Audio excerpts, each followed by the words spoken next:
Nah, persoalan yang paling mendasar dari semua itu adalah sengketa pertanahan ini. Berarti kalau begitu kita harus menyelesaikannya secara apik, secara utuh, secara bertahap, tetapi pasti.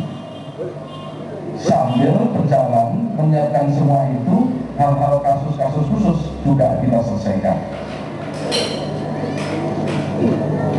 Ada 5 langkah yang kami lakukan untuk menyelesaikan persoalan sengketa pertanahan di seluruh tanah air ini. Saya berbahagia karena bagian pertama dari langkah yang kita lakukan sesuai dengan spanduk yang ada di sana, yaitu kita jalankan Undang-Undang Pokok Agraria secara